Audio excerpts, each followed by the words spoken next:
Rangkuman materi sistem hukum dan peradilan di Indonesia. Yang pertama ada hakikat sistem hukum. Yang pertama ada pengertian hukum. Hukum adalah suatu norma yang manfaatnya untuk mengatur kehidupan manusia dalam kehidupan bermasyarakat maupun bernegara.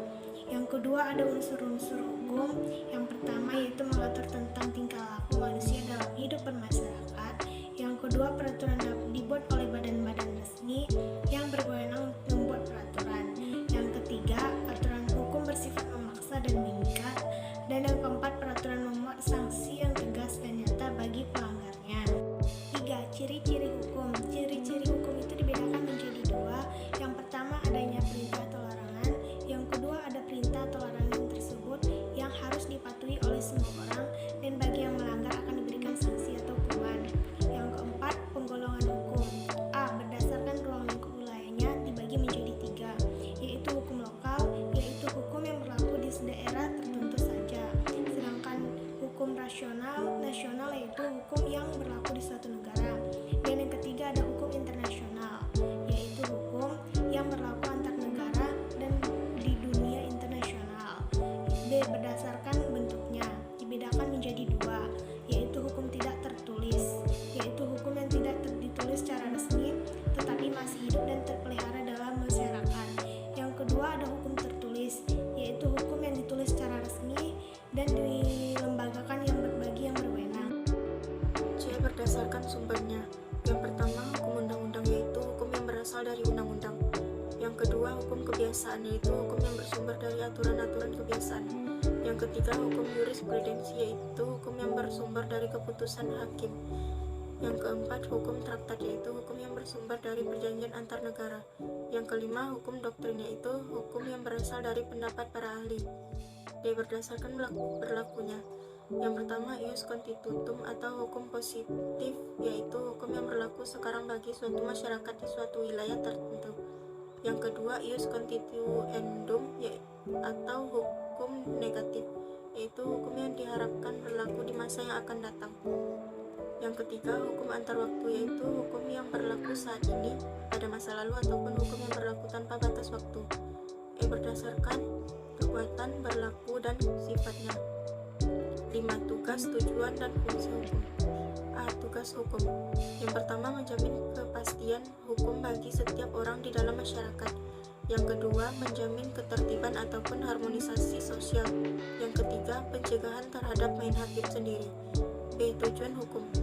Yang pertama menciptakan keadilan dan ketertiban. Yang kedua mendatangkan kemakmuran dan kebahagiaan. Yang ketiga memberikan petunjuk dalam pergaulan masyarakat. Yang keempat mendatangkan perasaan aman. C. Fungsi. Yang pertama melindungi masyarakat dari bahaya. Yang kedua menjaga dan memberikan keadilan bagi manusia. Yang ketiga menjaga dan memberikan keadilan bagi manusia digunakan untuk arah dan acuan tujuan serta pelaksanaan pembangunan. I. Berdasarkan isinya. 1. Hukum publik, yaitu hukum yang mengatur hubungan antara negara dengan individu. Yang kedua hukum privat, yaitu hukum yang mengatur hubungan antara individu satu dengan individu lain. 2. Pengadilan tingkat kedua. Pengadilan tingkat kedua disebut juga pengadilan tinggi yang dibentuk dengan undang-undang. Daerah kekuasaan pengadilan tinggi pada dasarnya meliputi suatu provinsi. Contoh dari pengadilan tingkat 2 adalah sebagai berikut. 1. Pengadilan tinggi adalah pengadilan di tingkat banding untuk memeriksa perkara dan pidana yang telah diputuskan oleh pengadilan negeri.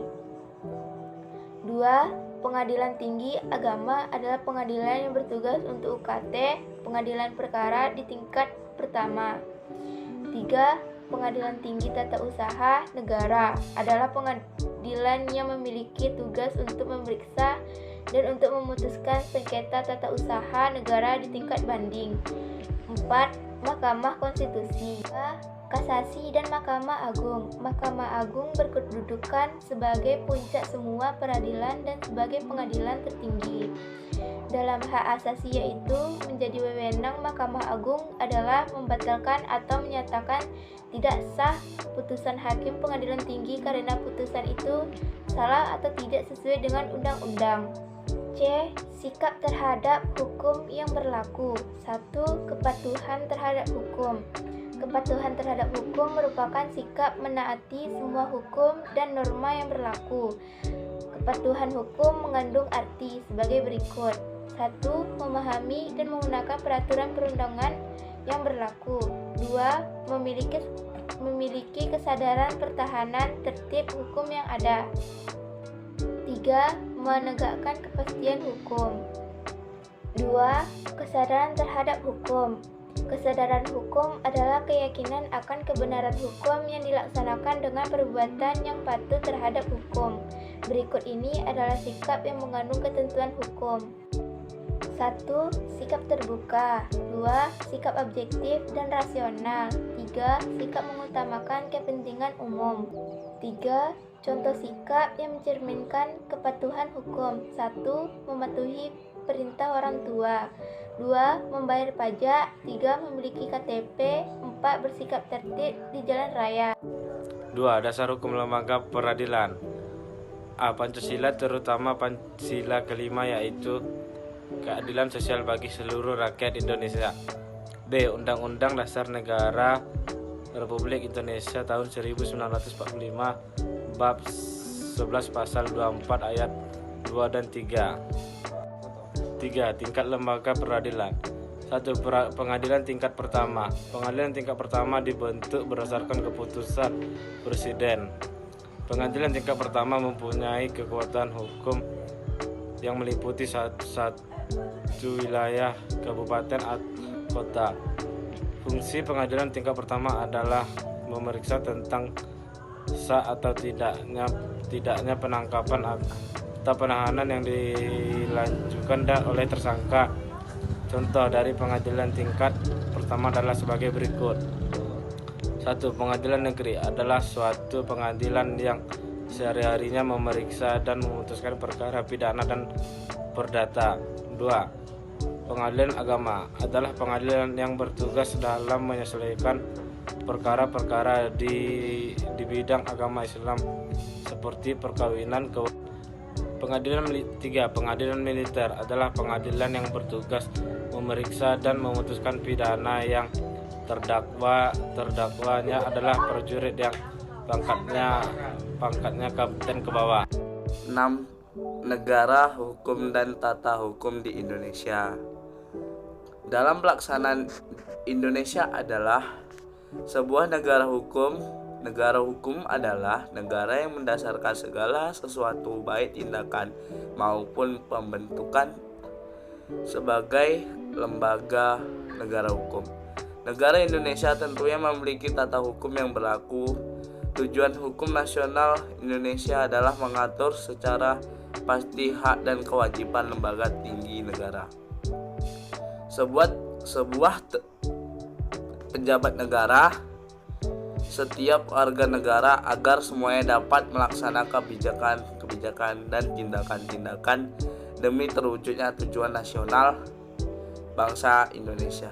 B. Hakikat sistem peradilan di Indonesia. 1. Pengertian peradilan menurut R. Subekti dan R. Trijosoetbio. Pengertian peradilan dan pengadilan adalah sebagai berikut.